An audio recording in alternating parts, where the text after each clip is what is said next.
All right, let's start. Anybody, if you cannot hear me, just test your earphones or whatever it is. If you still can't hear me, post it here. Let's start with a recap of what we have done yesterday, or not yesterday, last week. Let me just write down what we did.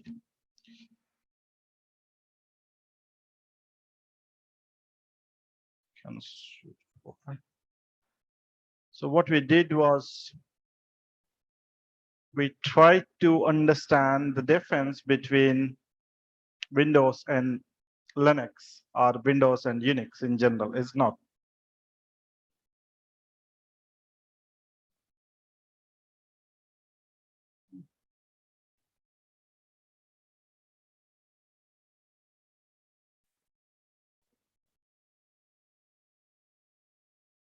So Windows versus Unix.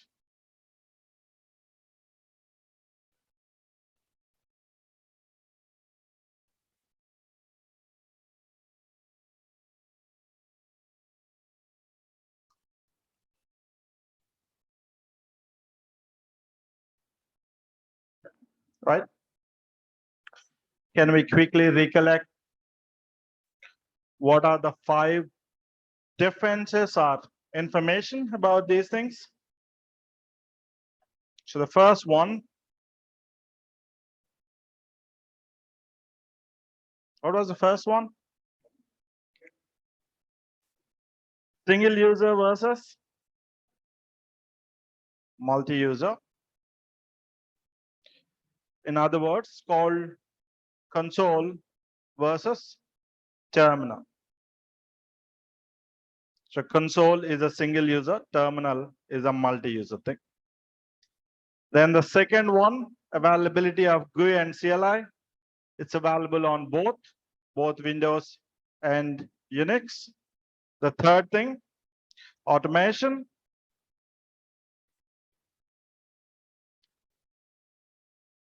What's it in Windows? PowerShell versus Bash. What are the 3 reasons we need automation for? Avoid waste of time. Second point, avoid boredom. Third point, avoid human errors.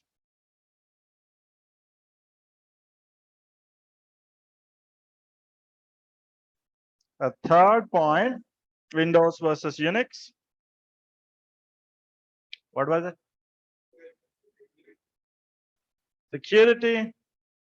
This is considered less secure. And what's the reason for this thing? It's based on DOS, disk operating system. It's considered more secure because it's based on C. And the last one, flavors.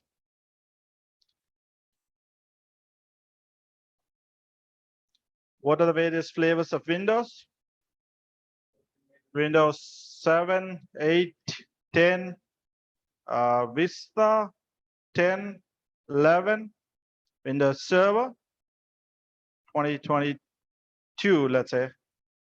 And the same way for Unix. What are the flavors? IBM AX, HP Unix, it's called HP UX, Sun Solaris. Right? Fantastic. So these are Windows versus Unix. Now let's move on to quickly understand Unix versus Linux thing. And once we are done with it, we can get on to our commands in a couple of days. So we're looking at Unix versus Linux this time. We covered the major part, means Windows versus Unix. The Unix versus Linux is really not that complicated. Now, to understand Unix versus Linux, you have to understand the history of how these two things have developed. It's like two different kingdoms developing, or two different products developing. Like, for example, you have two laptops, let's say. IBM has one laptop and HP has another laptop. How did they develop? Even though they look almost same, all the features are almost same. Then why the two things? What? Now for that, first let's understand how Unix was done. What? So let's see how Unix was done initially. Before any of these Unix or anything, we'll go back to 8086 processor. This is the microprocessor initially. Let me give you quickly a look at how the computer used to be. 8086 microprocessor. Some of you may have seen this in your lab. I'm not sure. This is not. This is what you might have seen in your lab. This is where the display usually comes. This thing. Anybody seen this? Especially from those from computers and electronics background. Both of you have probably in the first year or second year, 2-1, you will have 8086 processor. We still have it. If you know, this is something tells you how the entire computers thing, everything evolved. This is the keyboard you are looking at. This is where you punch in your very basic computer commands, and then it does the computation and displays the result here.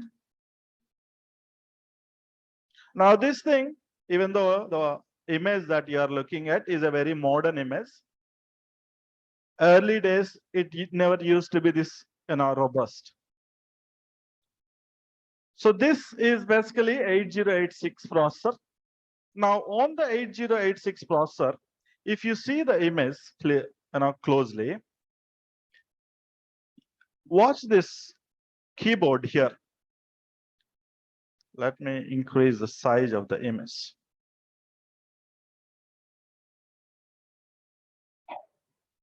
Watch this list of commands here available on the microprocessor. You see, one is ins insert, delete. This is about registry, and a couple of others, F1, F2, F3. This is terminal, sudo type terminal, it's called. This is control next. Now, the point here is the number of instructions that you can execute on such a processor is very limited. So if we are talking 1950s, these are probably only 3 or 4 commands that you can execute. Copy, move, add. That's it. Probably these are the only 3 commands that you can execute. Not your Java programs, not your C programs, all that object-oriented, nothing. The amount of RAM that used to be on this is 64 KB. KB we are talking. KB means you can't even store your image on this thing. Now, the reason why we have to understand this is, now when the computer scientists in 1950s are trying to enhance this capabilities of this microprocessor, this 8086 processor, after 8086 processor, a lot of things happen. You have Pentium, then P1, P2, P3, P4. These are Pentium 1, Pentium 2, Pentium 3, and Pentium 4. These were very popular during 2000s. Then the i3 series was released. i3, i5, i7. Those are the processors. Then Xeon processors. These are all Intel-based processors. Intel is the company which has released. Similarly, there is another company called AMD. They also have another series of processors. So we are talking the power of computers, guys, at this point. And the power of computer was very limited at that point of time. And all that they can do is these three commands. In 1960s, also same thing. And when I say computer, this is the computer we are talking about, not the computers that you are using, not the laptop that you are using, not even the mobile phone that you are using. Your mobile phone is much more powerful than this.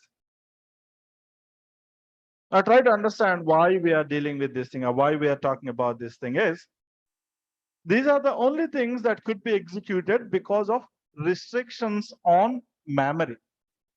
64 KB is what you can have on that chip. Means your processor can access only 64 KB. It cannot read more than 64 KB. So only commands that you can execute are these things. And these things were initially written in what is called assembly language. It is almost similar to, I would not say exactly, similar to the bytecode that you normally refer to in Java. Your compiler converts your .java files into the bytecode. At that point of time, people used to write the bytecode directly. All right, long back. Now, to make it better, what they did is, after the C programming language was invented, A was first invented, B, then C. All these A and B bombed, so they did not work really well. I'm going a little fast today, guys. Is that okay?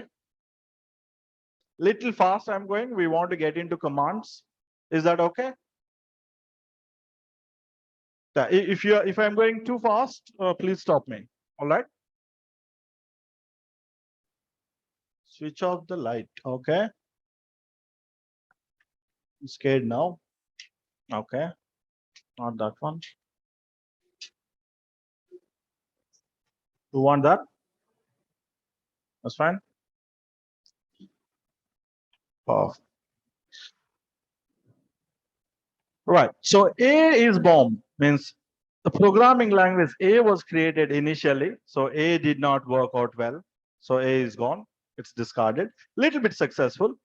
B also was proposed, but never really took off. C became popular. Anybody can recollect who wrote C?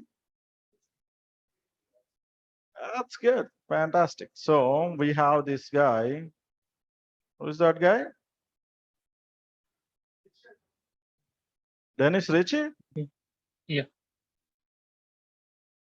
Dennis Ritchie. Let's quickly have a look at his face. Yeah, he's the guy. He's the guy almost she gave you the computers.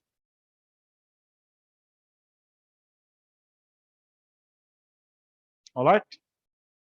Looks like 2011 is no more. But he's a guy who gave you C programming language. And when he wrote C programming language, he wrote something called functions for these operations. So what he did was he wrote a C function to do a copy. Copy of, let's say, file 1 to file 2. Very simple program at that point of time. Then he wrote a C program to move something, moving file 3 to file 4, like that. The same way, probably he wrote other similar things to add something, add A plus B.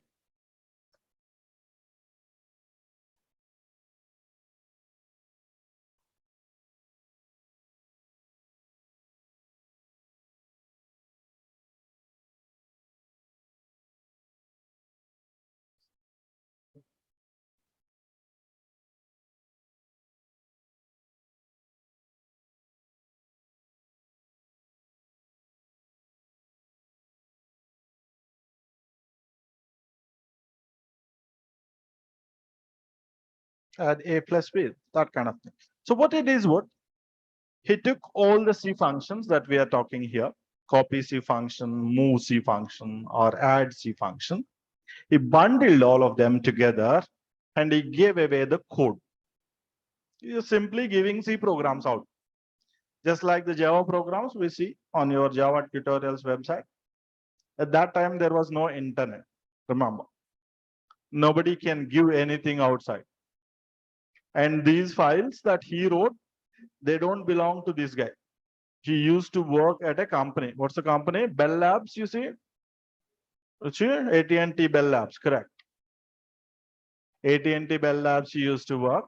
So everything that he wrote is the property of Bell Labs. He cannot give it outside. So what he did was, he took the code, or he wrote the code, C programs for these small functions, and he bundled them together, and he created something called a small, simple program called a kernel. He just called it a kernel. Kernel means center of something. That's what kernel means. So let me put it this way. So we're talking about a group of C programs like copy, move, add. These are a group of C functions. And all of them, what are we calling them? Kernel. Kernel is the center of something. It's an English word. Now then he got approval from the Bell Laboratories, and he gave it away, this kernel program, to universities and other companies, smaller companies, who were developing these microprocessors at that time. Then what some people did was, they took this kernel, all right, and then they started adding their own code to it. Something, for example, somebody added a subtraction program. Somebody added another calculate and a Fibonacci series kind of program. Or somebody added another program or a small interface program, or simply multiplication program. And they started using this thing on their own. Another person also, or another company also did the same thing. So they can add something else. Another person also did the same thing. They added some other things like that. There are a lot of companies who came in and they started using the kernel developed by the Dennis Ritchie. And each one of them started selling this kernel. When they started selling this kernel, they called it an operating system. So what you have here is an operating system. One such operating system is IBM AX. The same way, what are the other Unix operating systems? We talked about these things. Flavors, HP, UX, right? A third one, your Java guys, Sun Solaris, the creators of Java. Right now it's with Oracle, but initially it was created by Sun Microsystems. So what happened here is, you have a bunch of operating systems created from Unix kernel, isn't it? So here you have, here you have, here you have, and they are all created from Unix kernel, isn't it? So anything that is created from Unix kernel is usually called a Unix flavor, right? Now see the interesting thing here. Then what happened is, all these guys are taking it, and they are selling it for a lot of money. The problem at that point was the regular people could not get this kernel. It is very costly. Regular people do not have laptops also at that point of time. Buying a think of it for a moment. Think of it. This is happening in 1980. Probably you're not born at that time. TVs are coming into India at that time. TVs were introduced into India, black and white TVs.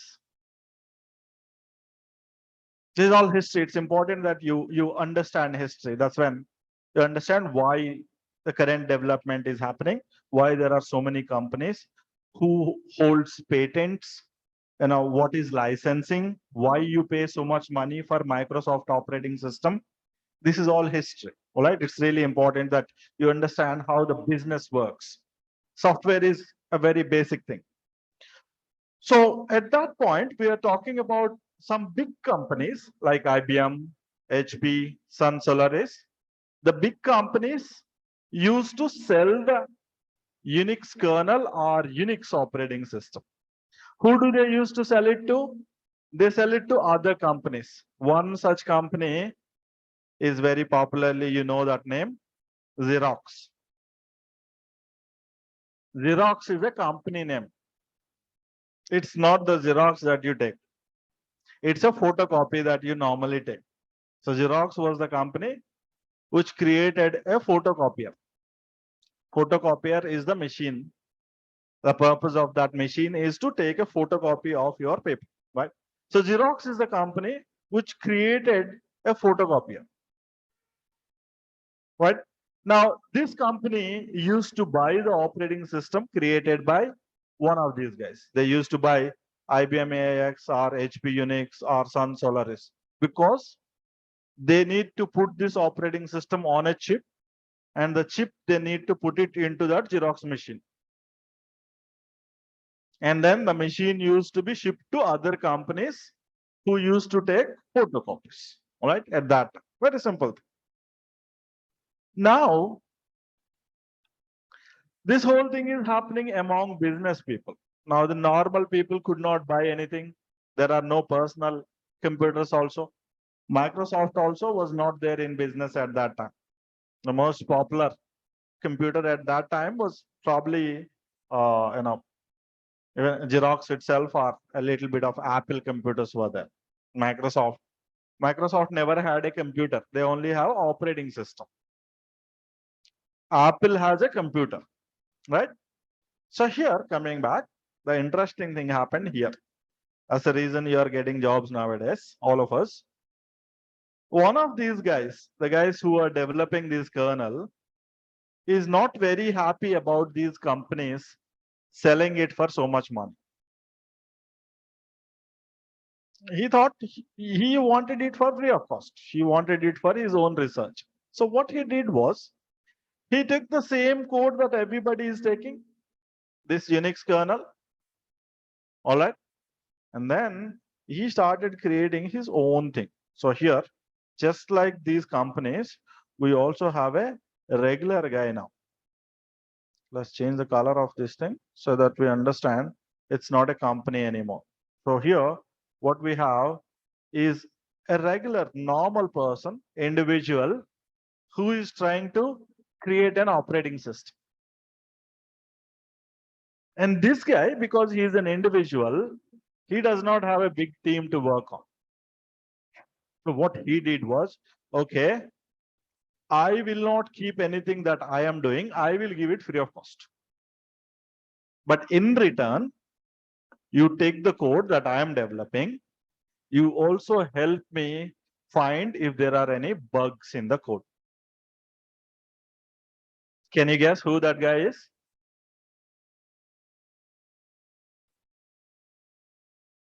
Any guesses? Linus Torvald, the guy who created Linux. This is all happening before creating Linux. So don't come think of Linux at this point.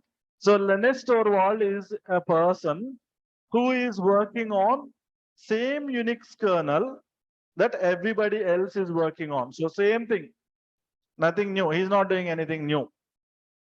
Let's have a look at that guy. He's still alive.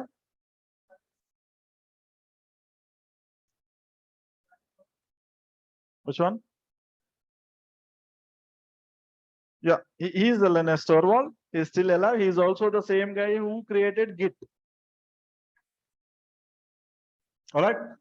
So this guy,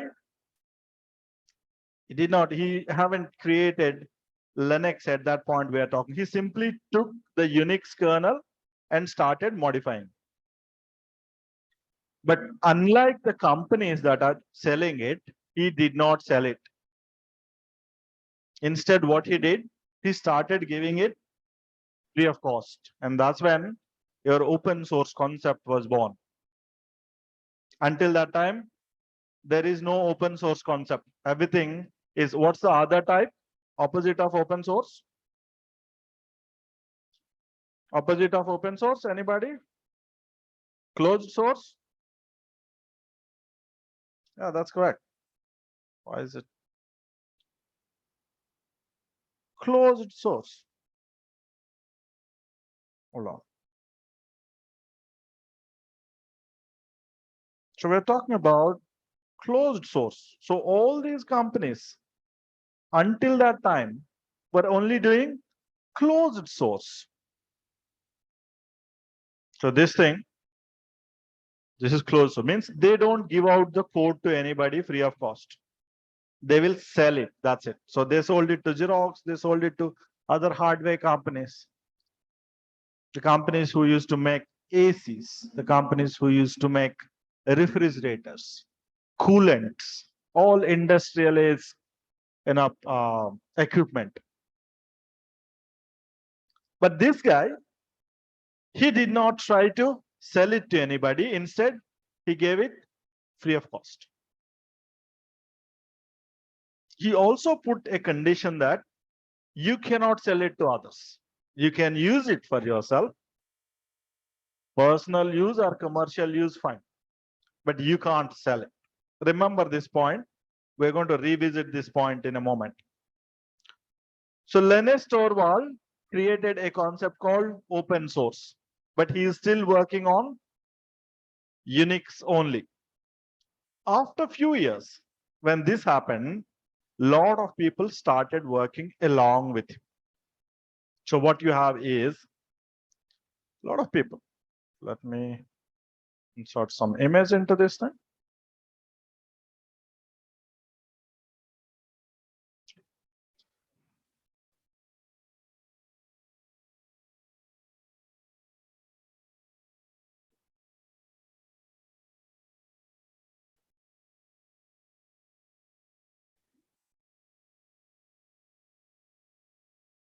So what happened is a lot of people started working with this guy because it's free of cost.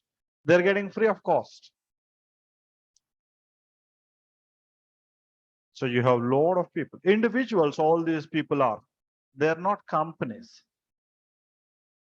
And after individuals started using and helping them, some of the companies also started giving him money and told him, fine, all of you develop this thing. Whatever you are developing, give it to us free of cost so that we don't have to buy it from these three guys. All right.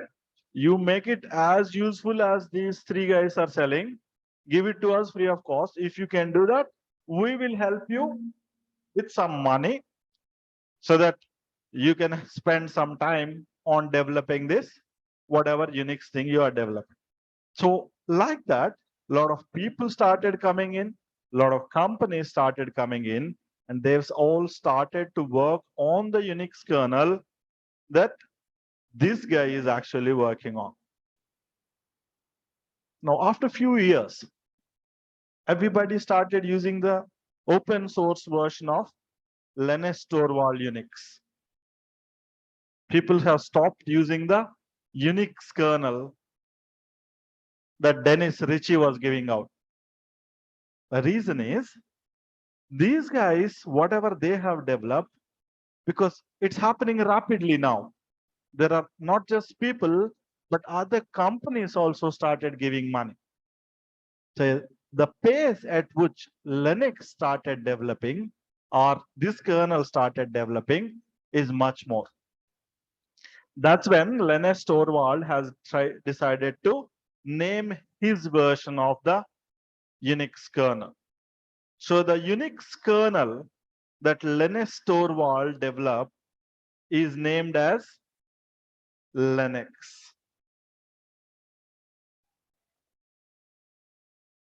The name, you might have already guessed it. This Li is from Linus Torvald. Sorry, this is not X. Linus Torvald.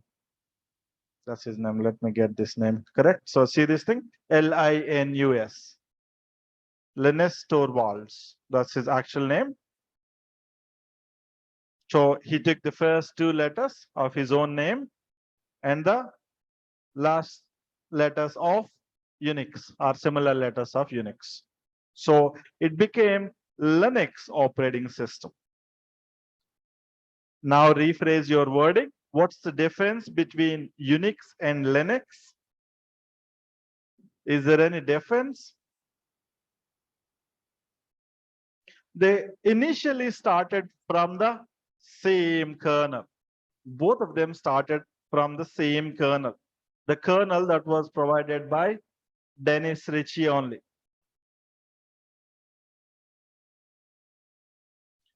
Just like other companies, the Linus Torvalds also started developing, but he open sourced his code.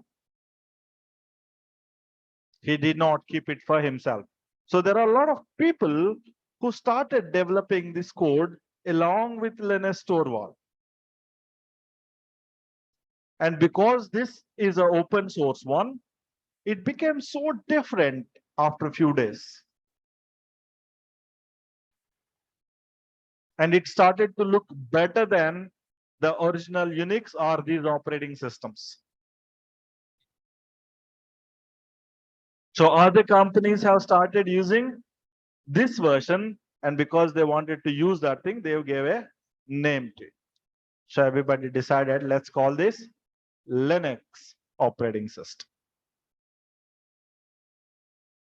Then an interesting thing happened again. Earlier, this was Dennis Ritchie guy who gave this thing. Let me put this in here.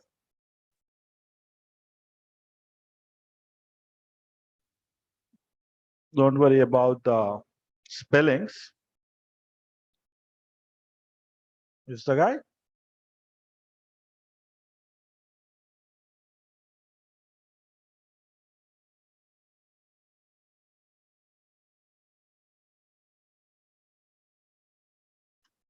Then we have Linus Torvald, the guy who created Linux from Unix.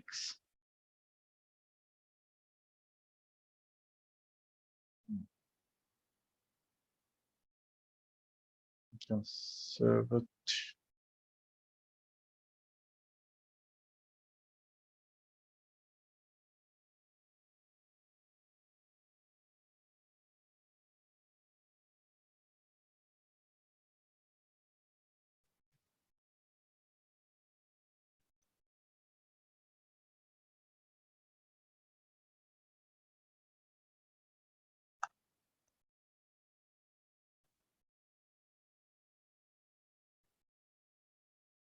Ah.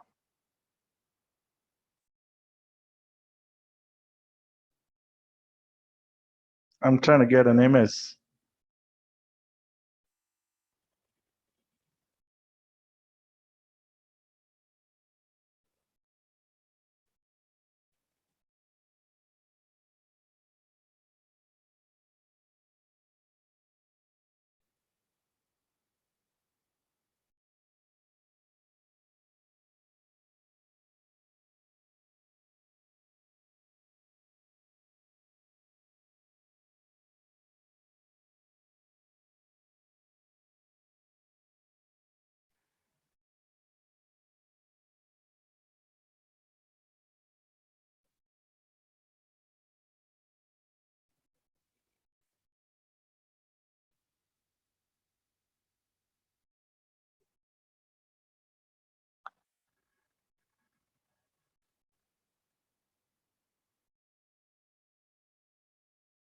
So we have Linux Torvald for Linux thing.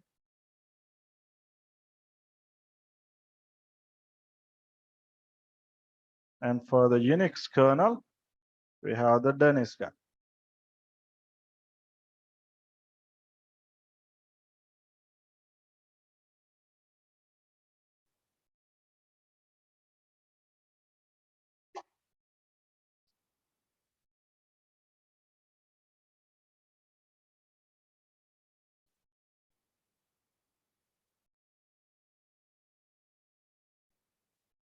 Right, looks nice now. Perfect. So Dennis Ritchie is doing the Unix thing. Linus Torvald has created the Linux operating system. Now this started to look so better or much better, and it's pretty free. And there is no other operating system which is available for free at that point of time. So some companies have started using a Linux operating system. Not only they have started using, this is free of cost, right? Which means you can change it. You can use it any way you want. The only restriction is you can't sell it. Only restriction is you can't sell it, but you can change it. Then the other popular guys that you are familiar with came in. Any guesses over there? One company that is very popular for Linux operating systems? Red Hat. Red Hat Linux. The Red Hat Linux guys were initially from Sun Solaris.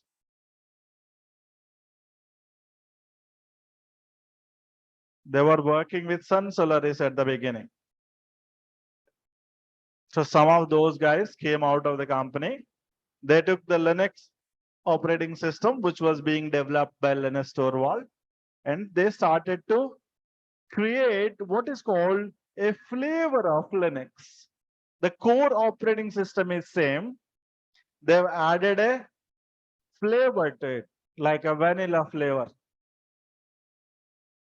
So they've added some graphical, nice interface kind of thing, and they started to release their own Linux flavor.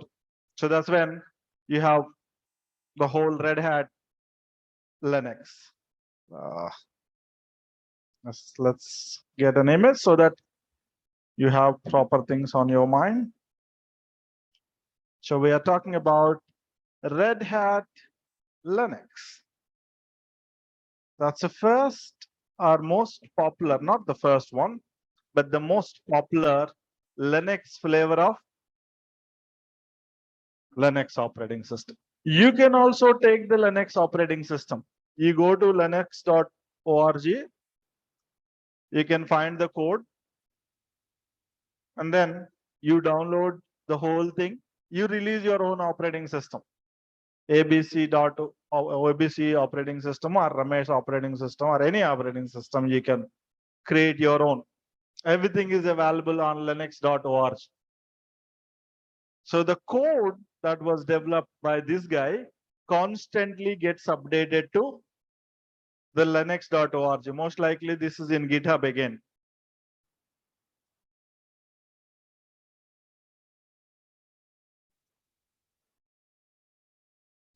Because Git itself is in, yeah, this is the kernel source code, guys. Torvalds. This is the Torvalds account.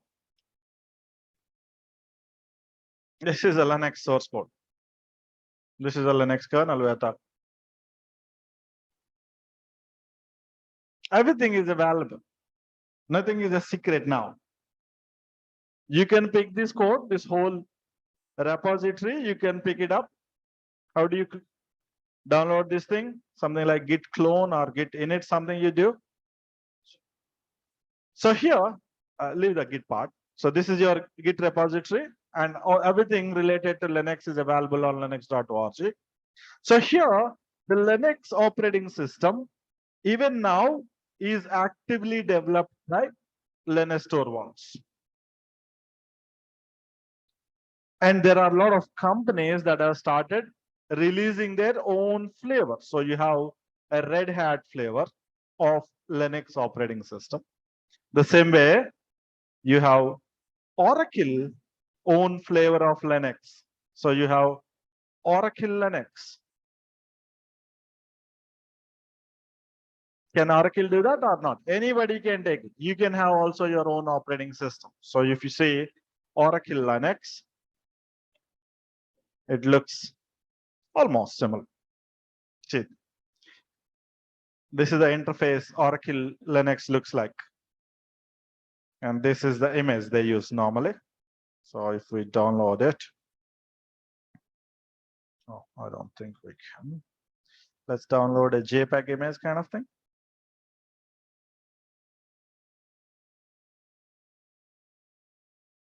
That's Oracle.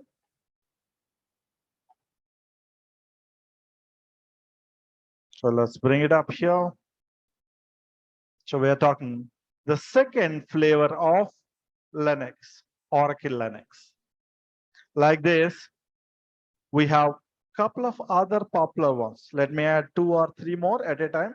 So a third one, a fourth, and a fifth one. Now here, instead of Oracle, let's call it Ubuntu. Then there is another one called Fedora.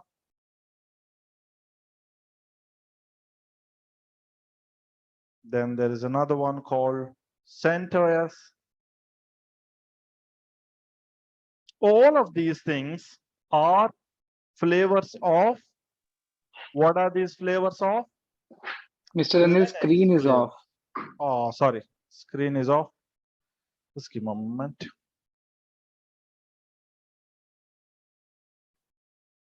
Yeah, screen is off. Yeah, I think so. Can you see the screen now? Yeah. Yeah, sorry about that.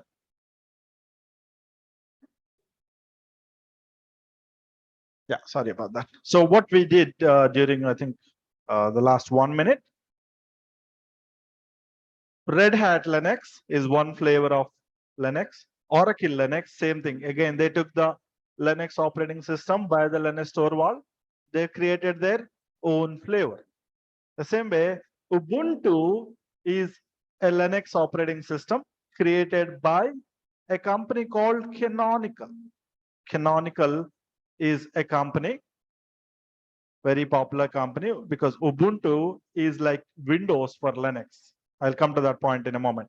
So Ubuntu is created by a company called Canonical.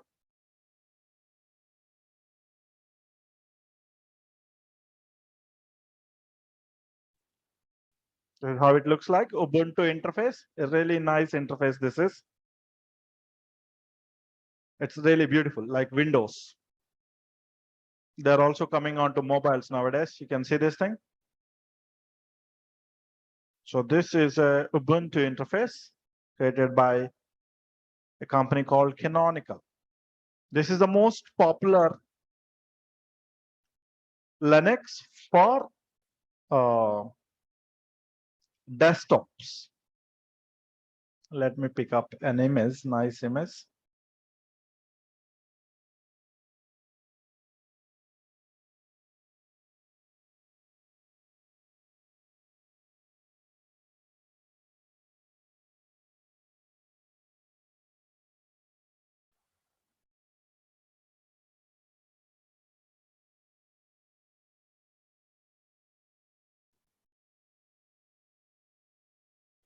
So we're talking about a third flavor of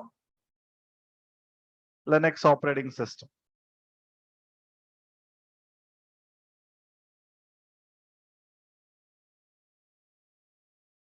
How do you increase the size? No, that's too small.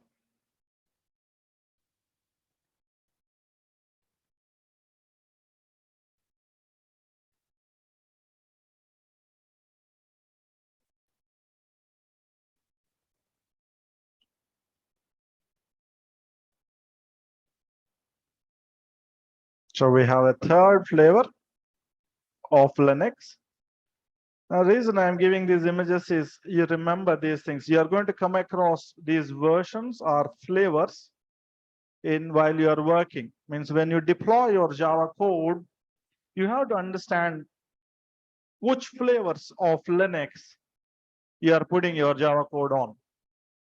Based on that, you would be installing the corresponding JDK or your JVM, the runtime. The runtime depends on your operating system. If you are installing your runtime on your Windows, you will install your JVM for Windows. On top of your JVM, your bytecode comes in. So when you are developing your applications or when you are installing your runtime, you have to know which flavor of Unix or Linux your company is working with. All right. The same way, Fedora is another company which took the same Linux OS. This is also one of the desktop versions. A very beautiful interface it has. Really beautiful. Much better than Linux. If you watch movies, in movies, when you see these computer screens, do you see windows anytime? I'm not sure if you observed it or not. You don't see windows. Why? Very rarely you see windows, and that's also by mistake. You never see Windows screen in a movie. Why? Especially in Hollywood movies, those things. Even in Indian movies, you don't see Windows too much. The reason is they cannot show Windows. They need to take permissions from Microsoft. That's why you see all these nice interfaces being put up. This is a Fedora interface, extremely beautiful interface this is. It looks almost like Windows, but in India, we don't usually prefer these Linux systems. We usually go with Windows systems. But if you go into US or any European countries, the licensing very strict. Means if they caught you with your laptop without an approved or licensed software, you go to jail. In Amirpet, it's okay. We don't have to worry. All of us have such things, but other countries, the licensing is very strict. Means without the approval, they can't even show the image of Windows. How to take approval that you are using it. So all producers, means the producers may not know it, but every movie usually goes through a security check. They watch the movie, the security experts, and they make sure they're not showing anything that is illegal. Let's say a simple example could be in a Telugu movie, if they show the original CBI office gate, is that okay? In Hyderabad, they can't show it. The original CBI office gate, they can't show it. Can they show original CM house? Chief Minister's house, they can't show. Those are security things. Let's say a cameraman thought that, oh, the real CM's house would look nice in a movie, and they shot everything using a nice drone, and it goes to the film board, they reject it. And also, so they will have clear guidelines about what should not be used. Now, in our case, if you cannot use Windows, then what should we use is the next question. Now, Fedora and Ubuntu are two such things that you will use. You will see on most of the movies computer screens. Fedora has a very, very beautiful interface. And in Europe and US, a lot of people use Fedora. Probably if you start using it, you will also like it. But in India, we have a lot of softwares that are usually work well with Windows, so we go with Windows. So this is a third or fourth operating system or Linux flavor we are talking about. So this is the logo of Fedora.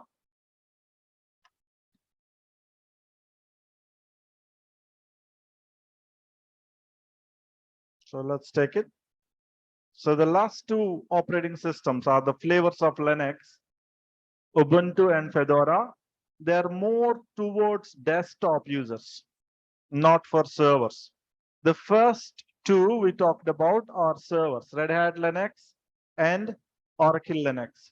Whereas Ubuntu and Fedora are desktop oriented, means it's majorly used by individuals, not companies.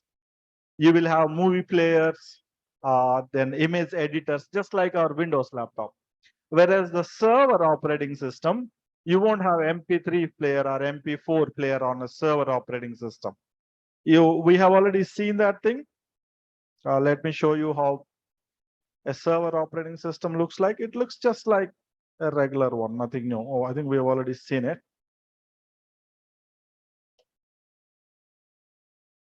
From mobile term that I have used to log into one of my servers. So show this thing. Logging in. This is a Ubuntu server, even though it's a desktop version. I'm using the server version. You see this thing? This is a Ubuntu server version. A server version simply looks just like this, and nothing, no interface, no icons, nothing. Whereas a desktop version looks really nice, means we can watch movies, we can edit our images, you can open your Word documents kind of thing, you can open in your Excel sheets, that kind of thing. Fedora, and the last one, CentOS.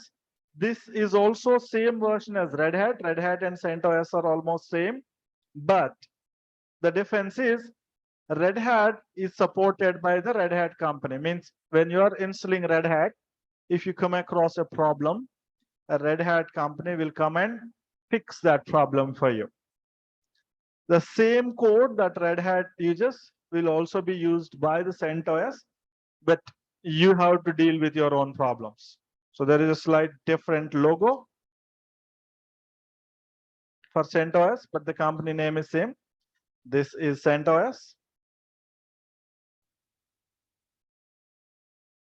I don't think I can.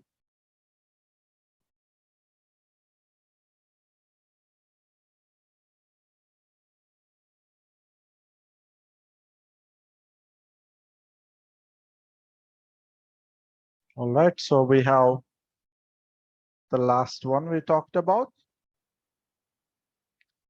Now, these are some of the flavors of Linux. Like this, there are about 200 flavors of Linux. A lot of people have created their own versions. You can go into Wikipedia. There's a big list of Linux flavors. These are all Linux flavors.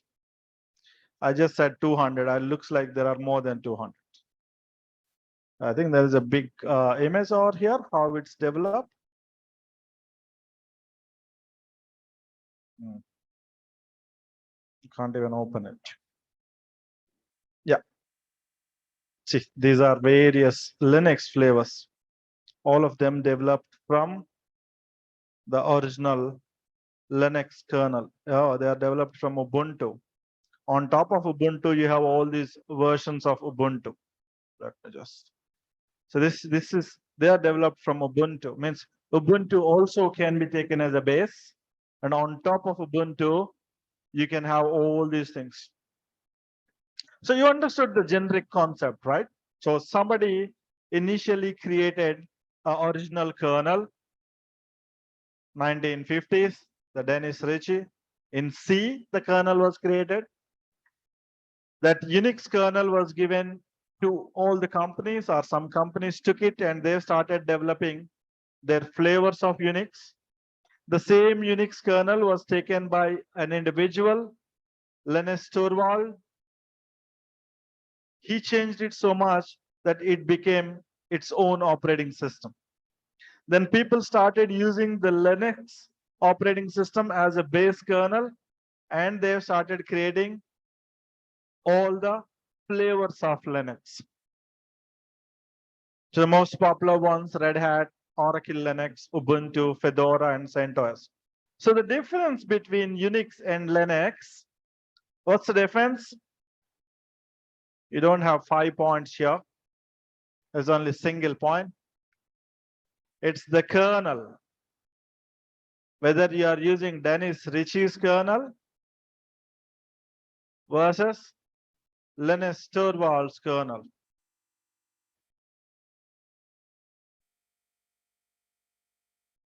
That's it. So in other words, people say Unix kernel versus Linux kernel. Now, this differentiation was very popular about 10 years before, but now the Linux operating system improved so much that you don't have any Unix developments happening actively. Everybody nowadays is into Linux. So you will have IBM Linux, you have Oracle Linux, you have HP Linux. Everybody is into Linux. Only some old systems like mainframes, those things, they use Unix kernels. So most likely, if you are deploying your Java program, you would be using either Red Hat or Ubuntu, one of these two, by the time you get into your job. And luckily, if you know one of these flavors, you know everything else. So the commands that we are going to learn in our session and the bash scripting that we're going to learn in this section, they apply to all these Linux flavors. You can work on any of these Linux flavors. That's the reason I said on day one, if you learn these 100 commands, probably you don't have to learn any more commands for the rest of your career. Because even if throughout the career, one of these operating systems you will be working, that's all, are a derivative of this operating system. So your commands will still remain same. Now, to give you an example, I started on Sun Solaris and HP Unix. HP Unix and Sun Solaris, I started my work. I started as Oracle DB a long back. Then we moved on to, by the time Linux became popular, the Red Hat Linux we moved on to. Then Oracle Linux we started. Nowadays, I usually use Ubuntu. If I'm setting up a laptop, I usually go with Fedora. It has a nice interface. Because you can work on any of these things, we usually experiment with a lot of flavors. Just like, you try a new ice cream flavor every week. You don't want the same flavor, right? It's boring, gets boring after some time. So you try multiple things. Luckily, if you know one, you know everything. Slight differences, that's all. You don't even have to worry about those things. The slight difference will not be visible to the end user. They're internal differences. So the difference between Unix and Linux is simple. It's the kernel that gets used. And nowadays, there is no new operating system that uses Unix kernels to develop their operating system. Everything new is happening on Linux only. We still have Unix because some old computers still run on Unix. So if you have some old program like mainframes uses another operating system, but the core is still Unix. There are some security related operating systems. They still run on old Unix kernel. Nowadays, everything is in Linux. Everything, pretty much everything. If you are working on satellites, then you are working the whole IoT, Internet of Things. Then you are working on all shipping. Then you are all working on electronics, or all embedded systems, everything. The recent guys, the Sky route. These are the guys who sent the rocket, right? Tested their rocket. Recently, these guys have tested a rocket in our Sriharikota, the first private rocket, right? They also used Linux.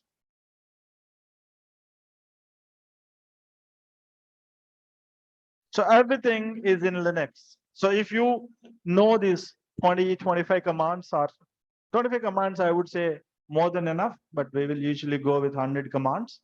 25 is enough, 50 is you're really good, 100 is you're an unbeatable kind of. 100 is probably not necessary for you. You are a Java developer. 50, you're too good a developer.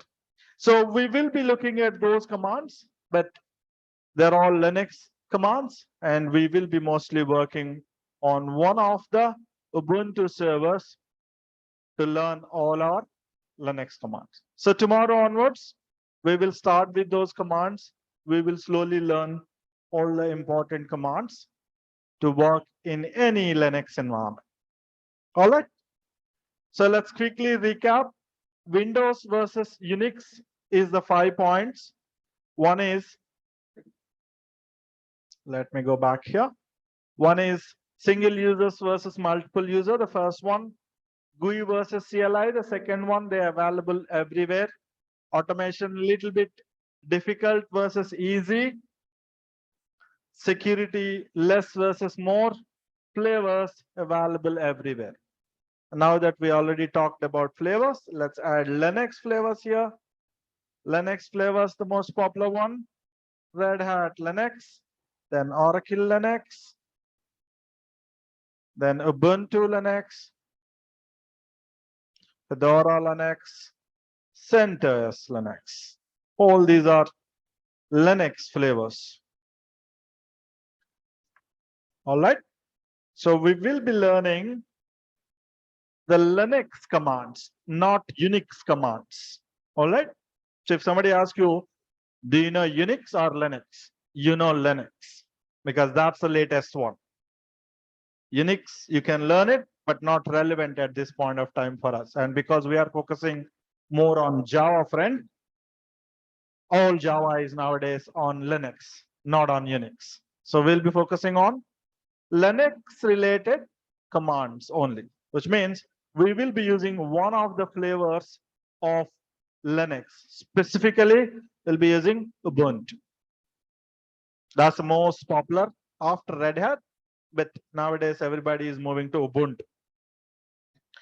All right, so that's all for now. Any questions? Any questions? No questions? So I take you did not understand anything. Nothing to understand. This is all history.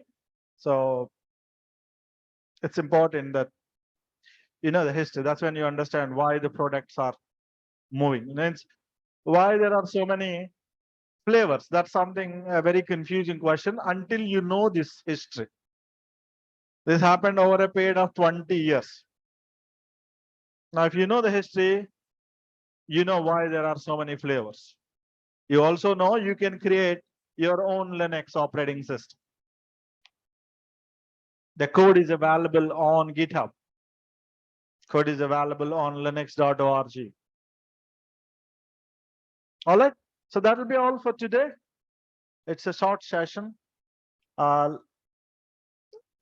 asked the console-based operating system, terminal-based operating system. Let me give you what a terminal looks like. Okay, let me give you this. The screen that you are looking here, this is a terminal. It's called a pseudo terminal. Pseudo terminal means it's not actually a terminal. Once upon a time, the word terminal came from this. Means it's actually a physical device.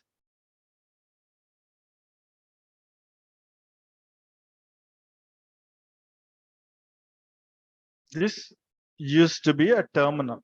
No, this used to be a console. See, this was one of the very early computers. The early computers have no way to connect from a remote way. You have to sit in front of the computer and type it. That's it. And the only place you can see the output is the screen you are looking here. That's it. Right? Now, these used to be called terminals at that point also. But what happened later is the distributed computing came in, and you can sit somewhere else and connect to this computer. Now, if you are connected somewhere else and connected to this thing, it would be something like this. So I'm sitting here in Hyderabad. This server is somewhere in Germany, and we are connected. Now, the screen that you are looking at is called a pseudo terminal. Teletypewriter, TTY. That's again a very old name.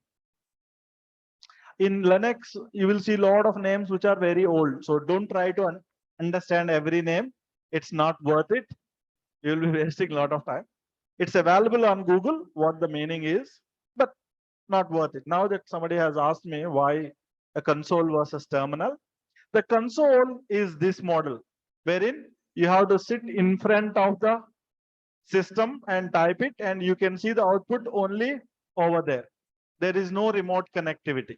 Now, as compared to a console, the terminal is something that allows you to connect from a remote system. Now, this naming is differentiated only to indicate that one user can be connected from console, multiple users can be connected from terminal. That's it. That's the only difference between console versus terminal. There is nothing beyond it. So console is you have to sit in front of it, therefore only one user, single user. Terminal is you can sit anywhere, any number of people can connect, therefore multi-user. Just to differentiate the names, that's it. So somebody asked me why we are calling it console versus terminal. Console is you can sit only one person only can sit in front of it. Terminal, all of us can connect using a tool called a tool like this. Make sense? Dhanush, yeah. Okay, perfect. What will be the course duration? 2 months or 4 months for AWS? I'm looking at 3 months. It depends on your comfort, whatever you're comfortable. If you want me to go slow, I'll go a little slow, like last week. Otherwise, my general pace is today's pace. If you are comfortable with this, we can finish in 3 months.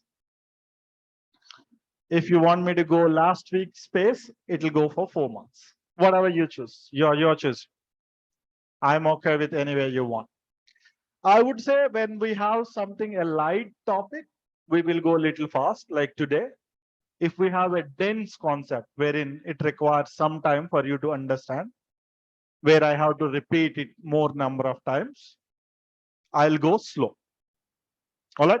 So depending on the complexity of the topic on any given day, we will vary the speed. Is that okay? Some things have to be told in a fast way, other things have to be told in a slow.